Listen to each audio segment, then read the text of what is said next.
Our scripture for this week, for our Addicted to Hurry sermon series, and the chapter that we're looking at this week, which is Seeing Things More Clearly, is Luke.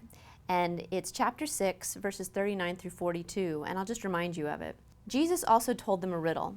A blind person can't lead another blind person, right? Won't they both fall into a ditch? Disciples aren't greater than their teacher, but whoever is fully prepared will be like their teacher.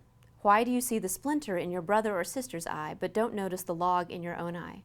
How can you say to your brother or sister, "Brother, sister, let me take the splinter out of your eye," when you don't see the log in your own eye? You deceive yourselves. First, take the log out of your eye, then you will see clearly to take the splinter out of your brother or sister's eye. This is a scripture that perhaps you've heard a lot. If you've grown up in the church, it's one that gets tossed around quite a bit and often is used to talk about how we are all sinful, even though we tend to see the sin in other people more than we see it in ourselves.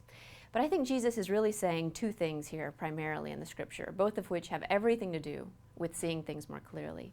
The first, very simply, is that we should stop judging our brothers and sisters.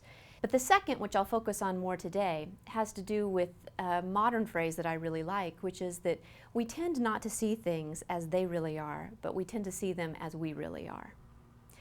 So think about a drive that you take very often. It could be a drive home from work or to your child's school or to the store. What could you tell me about it the last time that you took it? Were there flowers blooming by the side of the road? Were there people walking along the side of the street? What did the sky look like? Or were there any buildings that were being built? On most days, many people wouldn't be able to answer these questions because on drives that we take so frequently, we stop seeing the scenery because we're so used to seeing it. The truth is, most of us get into a place where we see things the way that we have always seen them and continue to see them that way. The loud neighbor is always loud. The restaurant that we like is always good. An irritating coworker never stops grating on your nerves. But if we stop and think about it, we recognize that this can't possibly be true. No one can be loud 24 hours a day. Even my son, who's 10 months old, can't scream all the time.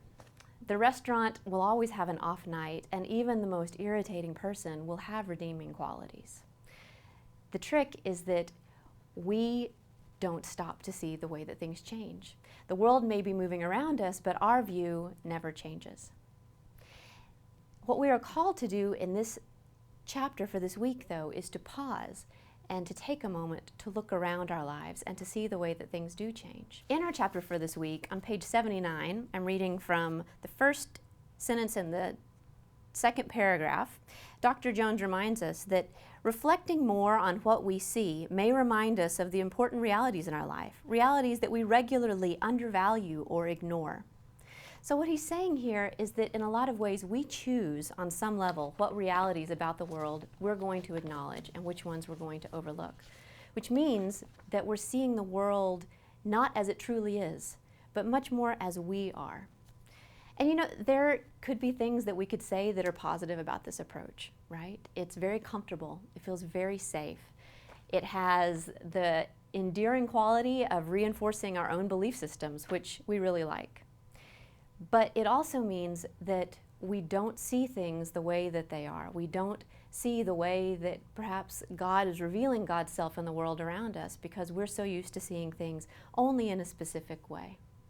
It can be painful, perhaps, and frightening to begin to remove one or two of those branches in our lives, one of those blind spots that we have, the blind spots that are there because we have these preset expectations, preset beliefs that keep us from seeing things. Those are the logs.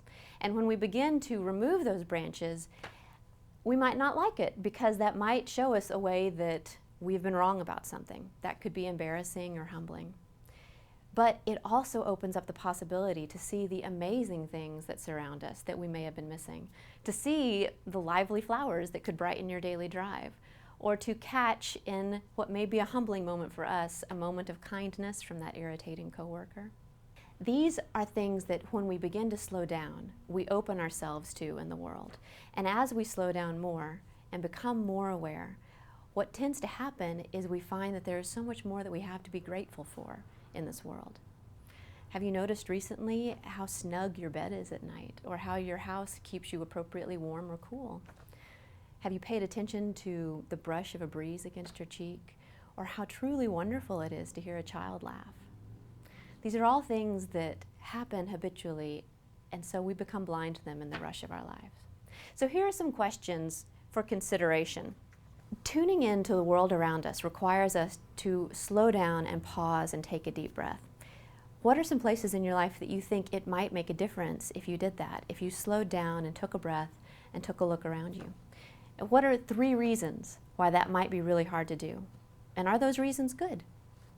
Discuss this, and when you're ready, come back to the tape for the second set of questions. So the second set of questions for your consideration have to do with God's nudges in our life. We know from Scripture that God very often speaks to us in a small, still voice. We hear people experiencing God's call in the middle of the night or when things are quiet.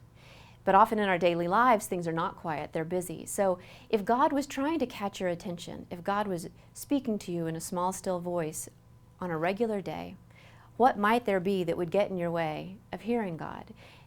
What might there be that would keep you from noticing God's nudges?